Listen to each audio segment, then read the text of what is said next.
E aí, pessoal, tudo bom com vocês? Mais uma revisãozinha de história com o professor Fabião, utilizando os nossos mapas mentais. Lembrando que você pode ter acesso a esse e outros mapas mentais e aulas de história completas também no canal do professor Fabião no YouTube e o mapa mental na página do Pinterest do professor Fabião e nas nossas redes sociais aqui em cima. Beleza, pessoal? Então, espero que ajude bastante. Não esquece de dar aquele like, de compartilhar aí o canalzinho, também no TikTok. Bora lá. Bom, pessoal, o Brasil, ele foi colônia portuguesa entre 1500 e 1822, quando o nosso país conseguiu a sua independência, tá? Hoje a gente vai falar da fase inicial do processo de colonização, que a gente chama de período pré-colonial, tá? Ou seja, a fase que os portugueses eles ficavam apenas paquerando aí o território brasileiro, vinham, exploravam e depois voltavam. Bom, para entender esse período, primeiro a gente tem que lembrar de uma coisinha. As relações entre Brasil e Portugal, elas tinham como regra o chamado Pacto Colonial. Então, o que é o Pacto Colonial? A colônia, ela é um território que pertence à metrópole, ou seja, o Brasil, colônia, ele pertencia à sua metrópole, Portugal. E entre os dois havia o Pacto Colonial, ou chamado também Exclusivo Metropolitano. O que isso significa? Atenção vestibular agora. A colônia, ela só pode realizar comércio com a sua metrópole, vendendo matéria-prima ou produtos tropicais a preços baixos e comprando produtos manufaturados a preços altos. Então, é um exclusivo metropolitano. O Brasil, como colônia portuguesa, ele só realizava negócios com a sua metrópole, Portugal, ou com países e empresas que Portugal autorizava.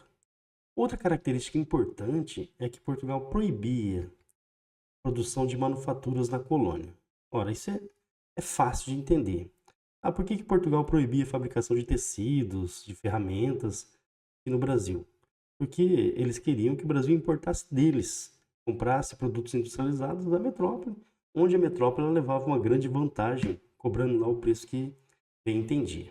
Bom, qual que seria a função da colônia nessa relação?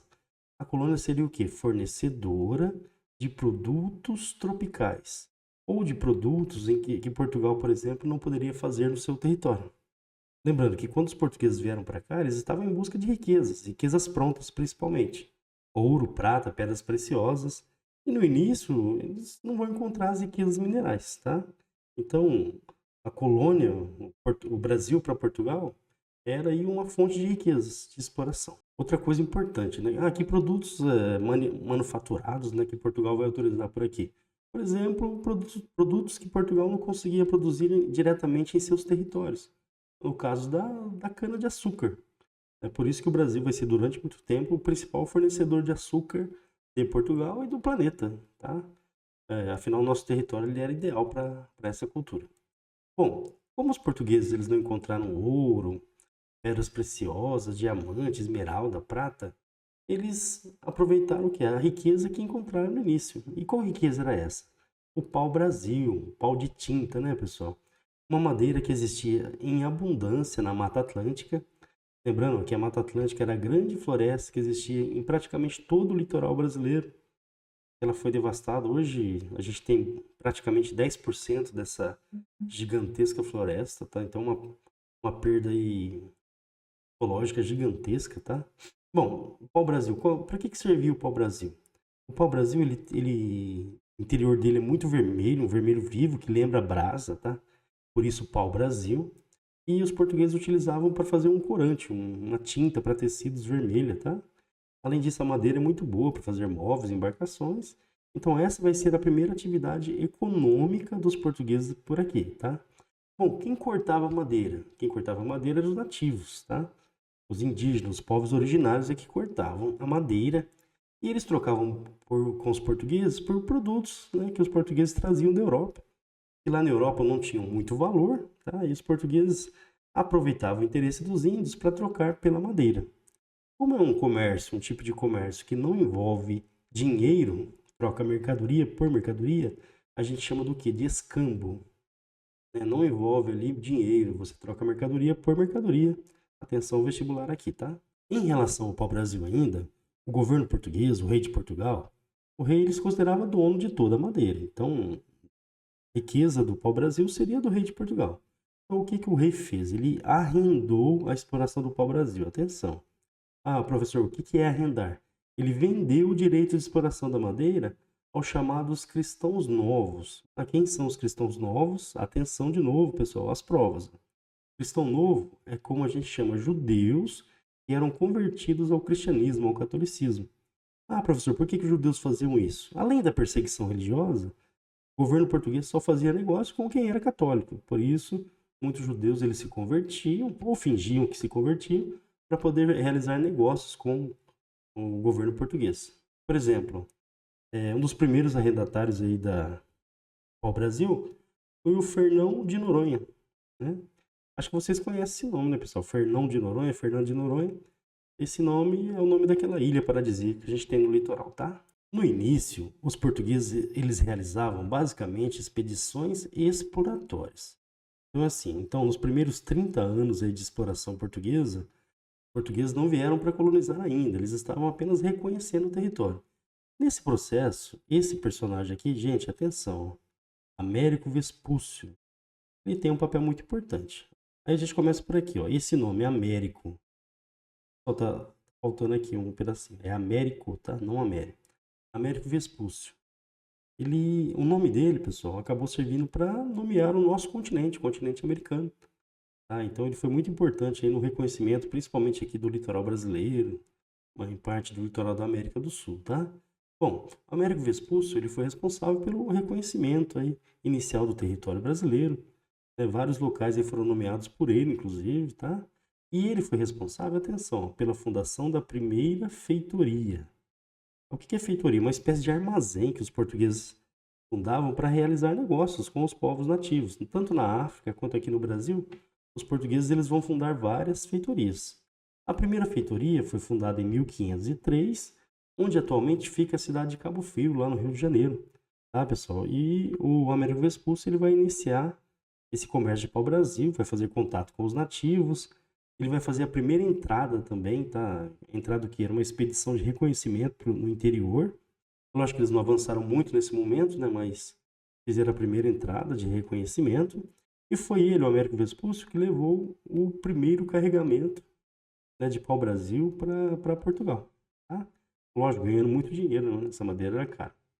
Bom, lembrando, né, pessoal, que é o Américo Vespúcio, Américo, ele acabou servindo para nomear o continente americano. Portugal tinha muito medo, né, de perder o seu território para outros países. Ah, professor, mas tinha alguém de olho? Ah, tinha, sempre tem, né?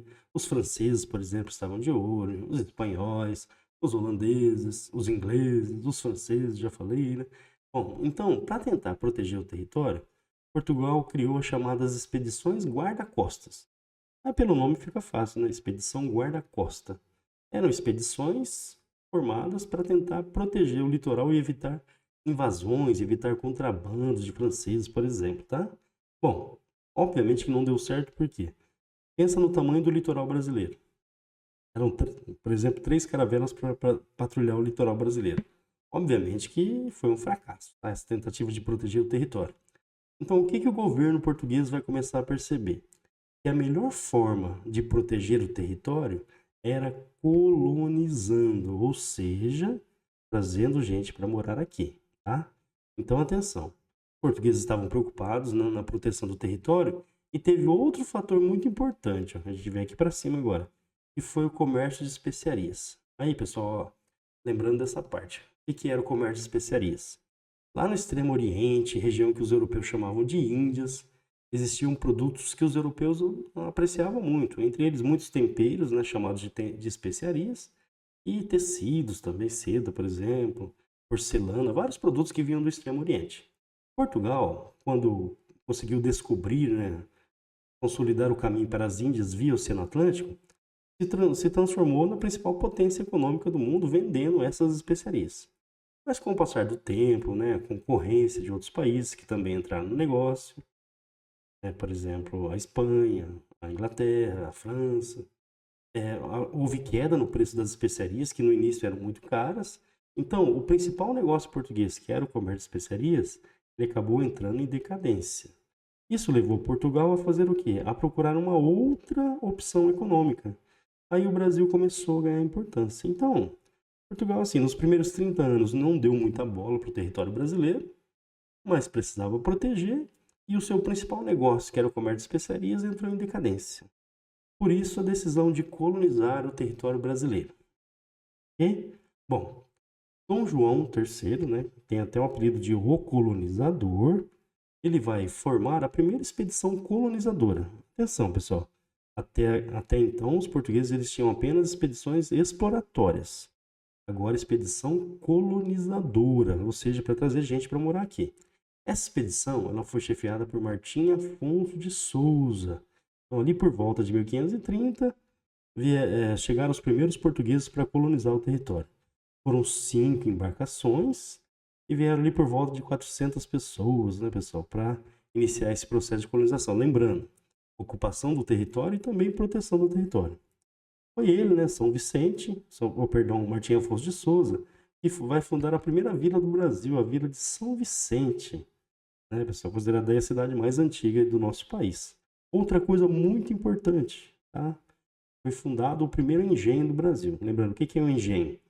Engenho é o nome que a gente dá à fazenda produtora de açúcar. Então, o primeiro engenho foi fundado aqui no litoral de São Paulo. Então, a gente tem por aqui também o início da produção açucareira, liderada por Martim Afonso de Souza. Outra coisa importante, né, o Martim Afonso ele enviou duas entradas, né, uma entrou pelo Rio de Janeiro, lembrando que a entrada era aquela expedição que ia para reconhecer o território. Então, uma delas entrou pelo Rio de Janeiro e saiu aqui em São Paulo, e outra entrou aqui pelo litoral de São Paulo e foi em direção ao Rio da Prata. Esse grupo que foi em direção ao Rio da Prata, até ontem eles não voltaram, tá, pessoal? Então, alguma coisa aconteceu, provavelmente entraram em confronto com os nativos e tudo mais. O fato é que eles desapareceram e não se tem notícias dessa segunda expedição aí que Martim Afonso mandou em direção ao Rio da Prata. Bom, pessoal, esse é o período pré-colonial. Então, lembrando, ó, o início da colonização portuguesa aqui no território brasileiro.